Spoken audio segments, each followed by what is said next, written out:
यहाँ पर 2-2 लाख लोग बैठे थे, हाथ खड़े किए और विमल गुटखा छोड़ दिया तो छोड़ दिया। अच्छा, आज की सरकारें बहुत लोग जय श्री राम के नारे लगा रहे हैं।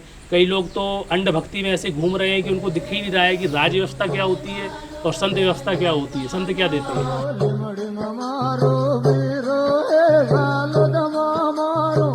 बापू जी ने हमको पूछा कि आपको धर्मांतरण बाबत में क्या है, तो हमने बोला कि कुछ लोग ऐसे यहाँ आके लोगों को भ्रमित करते हैं।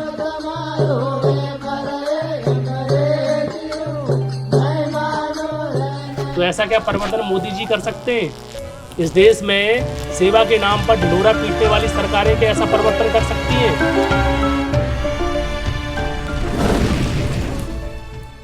बापू जी सबसे पहले यहाँ पर कब आए थे? 1995 में। 95। आप भी आदिवासी हैं, आपके ऐसे कई आदिवासी नशे की गर्द में डूबे हुए हैं। कई आदिवासियों ने क्रिश्चियन धर्म स्वीकार लिया है, लेकिन आपने बापूजी से मंत्र दीक्षा ली, तो आपके जीवन में क्या परिवर्तन आ गया और आप क्या क्या चीज़ों से बच गए? हम बापूजी के दीक्षा ली है, हमारा सब जीवन बदल गया है। अभी सब कोई चाय नहीं पीते हैं, कोई दारू नहीं पीते हैं, कोई व्यसन नहीं है हमारे इधर, हमारे पास। और हमारे घर में नहीं है, हमारे गांव में नहीं है। हमको सब कुछ सिखाया। तो बापू ने गणेश दाखला है, वो पूनम है, तो अब अभी लोग को याद करते हैं बापू को। मैंने विमल खाता था, मैं विमल खाता था, लेकिन बापू ने बोला कि अभी कौन छोड़ने का है, तो सब हाथ ऊँचा कर दिया। अभी 30 साल हुआ, 25 साल हुआ, लोगों ने अभी विमल नहीं खाई है। लुनाड़ा में आश्रम में प्रोग्राम हुआ था, 2-2 लाख पब्लिक बेगी हुई थी इधर सत्संग में। अभी वो लोग को याद करते हैं कि हम बापू आए थे तो हम वो व्यसन छोड़ा, हम वो व्यसन छोड़ा, हम वो चाय नहीं पीते, हम तम्बाकू नहीं खाते, हम बीड़ी नहीं पीते। ऐसा लोग अभी अजू याद कर रहे हैं बापू को। कमलेश भाई बैठे हुए, इन्होंने विमल गुटखा नहीं खाया, मतलब यहाँ पर बैठे उन्होंने अपना अनुभव बताया कि यहाँ पर 2-2 लाख लोग बैठे थे, हाथ खड़े किए और विमल गुटखा छोड़ दिया तो छोड़ दिया। अच्छा, आज की सरकारें हैं, बहुत लोग जय श्री राम के नारे लगा रहे हैं। कई लोग तो अंध भक्ति में ऐसे घूम रहे हैं कि उनको दिख ही नहीं रहा है कि राज व्यवस्था क्या होती है और संत व्यवस्था क्या होती है, संत क्या देते हैं। अच्छा, मोदी ये हाथ उठवाते और मोदी अगर इस चीज़ को मैनेज कर लेते कि उनके हाथ उठाने से लोग गुटखा छोड़ दें, उनके हाथ उठाने से लोग शराब छोड़ दें, उनके हाथ उठवाने से लोग मांसाहार छोड़ दें, तब तो ये बात समझ में आती है कि इस देश का राजा बहुत प्रतापी हो गया। आज जो रियल विकास इस ग्राउंड लेवल में हुआ है, कमलेश जी यहाँ बैठे हुए हैं, वो भी आदिवासी हैं। इनके ऐसे कई आदिवासी आज भी नशे की गर्त में डूबे बर्बाद हो गए, परिवार को बर्बाद कर लिया है। एक ये आदिवासी हैं, इन्होंने संत आसाराम जी बापू के संपर्क में आए और इन्होंने तब से 30 साल हो गए, तब से इन्होंने गुटखा को हाथ नहीं लगाया और बता रहे हैं कि अपने गांव में ऐसे बहुत सारे आदिवासी हैं जिन्होंने बापू के संपर्क में आने के बाद गुटखा को हाथ नहीं लगाया। तो ऐसा क्या परिवर्तन मोदी जी कर सकते हैं? इस देश में सेवा के नाम पर ढिंढोरा पीटने वाली सरकारें क्या ऐसा परिवर्तन कर सकती हैं? ये ग्राउंड रिपोर्टिंग है, ये ग्राउंड रिपोर्टिंग है। मीडिया में दम है, पेट का पानी अगर हिलता है तो कभी आके यहाँ पर रिपोर्टिंग करें। जीरो ग्राउंड रिपोर्टिंग जो वर्ड यूज करते हैं स्टूडियो में बैठ के आराम से एसी की हवा खाते हुए, ये है जीरो ग्राउंड रिपोर्टिंग। इसको बोलते हैं जीरो ग्राउंड रिपोर्टिंग। यहाँ पर बैठे हैं कमलेश भाई, इनके गांव में आप चले जाइए, विमल गुटखा के लिए बापूजी ने हाथ उठवाया तो पता चला कि 35 साल से लोगों ने विमल गुटखा ही नहीं छुआ, मांसाहार करना भूल गए। लोग बोला करते हैं आदिवासी कट्टर होते हैं मांसाहार करने के लिए, लेकिन एक संत के संपर्क में आने से मांसाहार ही छोड़ दिया, एक संत के संपर्क में आने से नशा छोड़ दिया। इसे बोलते हैं परिवर्तन, इसे बोलते हैं देश का विकास। जो सरकारें नशे के बजट पर देश में जो अपने आप को दिखाती हैं हम विकास के रास्ते जा रहे हैं, वो सरकारें क्या नशा छुड़वाएंगी लोगों का, जिनका बजट ही नशे पे बनता है? वो सरकारें क्या नशा मुक्ति अभियान चलाएंगी, क्या उपदेश देंगी वो सरकारें? तो आदिवासियों का रियल भला कौन कर रहा था और यहाँ पर धर्मांतरण की आग में रोटियाँ कौन सेक रहे थे?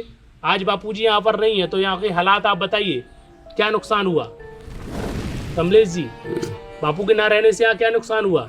बापू इधर नहीं है, लेकिन बहुत नुकसान हुआ है। सब लोग अब तो दारू पीते हैं। जो बापू इधर जो 8 साल से 9 साल से जेल में है, जो बापू बाहर होते सत्संग होते तो सब लोग वो दारू है छोड़ देते, विमल छोड़ देते, बस सब छोड़ देते थे। लेकिन बहुत दुख हुआ है, वो बापू इधर नहीं है, वो बहुत दुख हुआ है। देश का हुआ है, राज्य का हुआ है और इस आजू बाजू इलाके का हुआ है, नुकसान हुआ है। अपने भारतीय संस्कृति जो है वो संस्कृति के बारे में जो आदिवासी इलाके में वो संस्कृति की थोड़ी कमी है, वो संस्कृति सीखने की बात बापूजी के माध्यम से उन तक पहुंची। वो आपका फोटा कि चल अभी तुम्हारा वो भगवान नहीं है, वो भगवान है, ऐसा प्रचार चलता था इधर, वो वीरपुर के नज़दीक गांव में। और बापूजी ने हमको पूछा कि यहाँ कोई धर्मांतरण बाबत में क्या है, तो हमने बोला कि कुछ लोग ऐसे यहाँ आके लोग को भ्रमित करते हैं। तो उसमें हमने जांच की, तो वहाँ जाके उनको समझाया और बापूजी का सत्संग प्रसादी और अन्य साहित्य उनको दिया। तो वो लोग स्वीकारने लगे कि वो जो लोग धर्मांतरण वाले जो समझा रहे हैं वो गलत बात है और बापूजी की बात है वो सच है, अपने धर्मों में ही रहना चाहिए। बहुत बड़ा पॉइंट्स आपसे बीच में रखने वाला हूँ। अच्छा, आप बसों से लोगों को यहाँ से बस में भर के लेके जाते थे सत्संग में, तो उसका पैसा कौन देता था? अरे वो तो सब बापू की कृपा से होता था, समिति वाले सब पे करते थे। सब बापू की कृपा से। तो समिति वाले अपने खुद पैसे इकट्ठे करके गाड़ियाँ करके खुद ले जाते थे और वहाँ जाके वो लोग अपने आप दीक्षा लेते। बापू की तरफ से वहाँ माला दी जाती थी फ्री में, आश्रम की तरफ अब से। मैं आपसे पूछना चाहूंगा कि जब जिले में कोई नेता की रैली होती है, सपोज मोदी जी आते हैं, ठेकाएं लिया जाता है कि आपको ग्राम पंचायत से इतने लोगों को बस में भर के लाना है।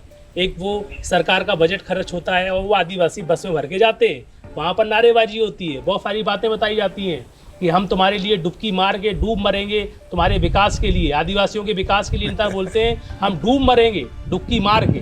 तो भी क्या विकास के नाम पे होता है यहाँ पर, जब ग्राउंड लेवल में आप देखेंगे तो पता चलेगा आपको। और उनको वहाँ से रुपए खर्च जनता का करके उनको यहाँ से उठा के लेके जाया जाता है और वही आदिवासी भूख के अभाव में क्रिश्चियनों की गोद में बैठ के धर्मांतरित हो जाते हैं। और यहाँ पर एक संत की सेवा के नाते जब उनका सत्संग वहाँ हुआ तो ये सेवाधारी वहाँ पर बसें भर के आदिवासियों के लेके जाते हैं, वो वहाँ पर दीक्षा ले लेते हैं। आज उन आदिवासियों के घर में इनको अगर कोई भी सर्वेक्षणकारी अगर इनको लेके जाए, कांति भाई अगर आप लेके जाएं, तो आज उस आदिवासी की चौखट में क्रिश्चियन नसरिया घुटना टेक दे, करोड़ों रुपए की रिश्वत रख दे, तो भी वो बंदा धर्मांतरित नहीं होगा, घूमेगा नहीं कभी भी। तो रियल सेवा कौन कर रहा है यहाँ पर? कांति भाई बताइए, रियल सेवा और विकास में क्या अंतर होता है? रियल सेवा तो ये बापू जैसे संत महात्मा ही कर रहे हैं। सेवा जो है वो संत की सेवा, बाकी सब नारेबाजी वाले हैं। वो तो पैसा दिया और उसको उठा के ले गए और भीड़ भड़ाका कर दिया, उसका कोई मतलब नहीं है, उसको कुछ नहीं मिलना है वहाँ। अब तो ऐसे आदिवासी है कि जो बापू के चरणों में गए और उसका जीवन बदल गया दीक्षा के बाद। और आज ऐसे आदिवासी है वो ब्राह्मण के घर भी पानी नहीं पीते हैं, इतना कट्टर बन के बैठे हैं आदिवासी को वो किसी के घर पानी भी नहीं पिएगा, ऐसा बापू ने संस्कार डाला है।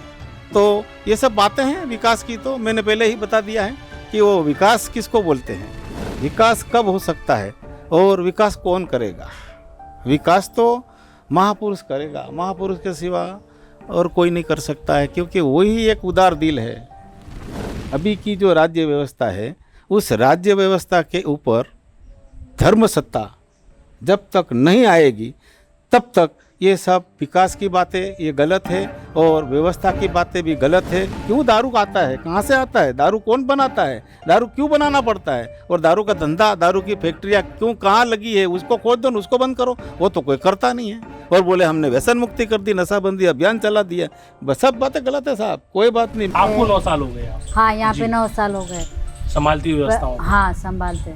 तो भंडारा करना इधर, और हम कपड़े लाते अहमदाबाद से, सब गरीब बहुत सारे लोग आते, गरीब लोग, तो उनको देते हैं। और भंडारा भी होता है, बेन कीर्तन यात्रा और भजन मंडली सब इधर करते हैं। मैंने 1993 में अहमदाबाद आश्रम में उत्तरायण शिविर पर दीक्षा ली थी। मैंने दीक्षा ली, उसके पहले मैं चाय पीता था और तंबाकू भी खाता था, पर दीक्षा ली इस दिन से आज दिन तक कोई भी व्यसन मेरे में नहीं है, सब दीक्षित है मेरे घर में। नाम क्या है? मेरा नाम नटुआ है। आप इन्होंने 92 में, सन 1992 में दीक्षा ली और तंबाकू वगैरह व्यसन जितने भी थे उन्होंने छोड़ दिए। ये आदिवासी है, ये भी एक आदिवासी हैं जिन आदिवासियों को धिक्कारा जाता है, जिन आदिवासियों को एक ऐसा देखा जाता है कि ये नशे से ऊपर ही नहीं उठ पा रहे हैं, कि ये आदिवासी हैं। बापूजी ने हाथ उठवाया था कि भाई नशा, मुझे दक्षिणा दो, दक्षिणा में रुपये पैसे मुझे नहीं चाहिए, मुझे तो आपका व्यसन चाहिए, तो हमने हाथ खड़ा कर दिया और छोड़ दी। इसको सोचना चाहिए कि ये आदिवासी हैं जिन्होंने 30 साल से ना गुटखा खाया, और ये जो ऐसे संत जिनका जीवन ऐसा रहा, जिन्होंने ज़मीनी लेवल पे ऐसे वर्क किए, ऐसी सेवाएं की, भला उनका जीवन कैसा होगा जरा सोचिए। संत आसाराम जी बापू ब्रह्मचर्य का बड़ा बहुत प्रचार करते थे। उनके आश्रम से किताब निकलती थी दिव्य प्रेरणा प्रकाश, उसमें ब्रह्मचर्य का बहुत महत्व होता था। जिस संत ने पिछले 50 साल तक ब्रह्मचर्य का प्रचार किया और आज उसी संत के ऊपर ब्रह्मचर्य विहीन आरोप लगाया गया, तो इसके पीछे क्या राज हो सकते हैं, थोड़ा सेंस लगा के सोचना चाहिए। स्वामी विवेकानंद का पूरा जीवन निकल गया ब्रह्मचर्य के विषय को लेके। वो अखंड ब्रह्मचारी के रूप में वो हमेशा उभरे रहे, और स्वामी विवेकानंद के ऊपर भी ब्रह्मचर्य विहीन आरोप लगाया गया था। उस समय किनका हाथ था? संत आसाराम जी बापू ने जमीनी लेवल में क्या किया, फर्क देखेंगे तो आपको पाएंगे कि उन्होंने ब्रह्मचर्य का ही प्रचार किया और उनके ऊपर ब्रह्मचर्य विहीन आरोप लगा दिया गया। तो सोचना चाहिए कि जो कंपनी इस देश में HIV की बात रखकर, जो मल्टीनेशनल कंपनियां क्या क्या बिजनेस करते हैं, कॉन्डोम वगैरह के सब्जेक्ट रखते हैं HIV का और बिजनेस करते हैं क्या क्या, और आज बापूजी जहाँ ब्रह्मचर्य की जो बात करते थे, आज उनको उसी के पेटेंट में फंसाकर ब्रह्मचर्य विहीन आरोप लगाकर उन कंपनियों ने आज कहाँ खड़ा किया? जेल में। नुकसान क्या हो रहा है इन आदिवासी क्षेत्रों में? आप देखें, जो आदिवासी बापूजी पे जुड़े और उन्होंने क्या क्या छोड़ा, और आज आदिवासी जो गर्त में जा रहे हैं, उनको आज किनके संबल की ज़रूरत है? क्या भारत सरकार के संबल की ज़रूरत है? क्या उन्हें शोषण करने वाली नीतियों की संबल की ज़रूरत है? मैंने तो यहाँ पर 0 लेवल में वर्क किया है, तो देखा है कि आदिवासी लोग वोट भी नहीं डालते। जैसे आरक्षण तो दे के रखा है 7%, लेकिन वो वोट भी नहीं डालते। उन्हें कोई पौवा पिला देता है तो ठीक, वो फुक मानते हैं कि ठीक है भाई, कम एक पौवा तो इसने पिला दिया, चलो इसके कहने से एक जगह वोट डाल देंगे। तो उनको सरकारों से अपेक्षा ही नहीं है, क्योंकि शोषण इतना किया गया है यहाँ पर, जिनसे उनको अपेक्षाएं थी उनका सानिध्य छीन लिया गया। वो संयम की बातें बताने वाले, ब्रह्मचर्य का पाठ सिखाने वाले बापू, और उस बापू पर आज जो ये इल्ज़ाम लगाया है वो बिल्कुल बेबुनियाद है, बिल्कुल झूठा है, और बापू को फंसाने का बिल्कुल ये षड्यंत्र है। और जब तक बापू अंदर रहेंगे तब तक यूँ समझो कि अपने देश, अपने राष्ट्र को ये बहुत बड़ा घाटा है, बहुत बड़ा घाटा है, बहुत बड़ा घाटा है।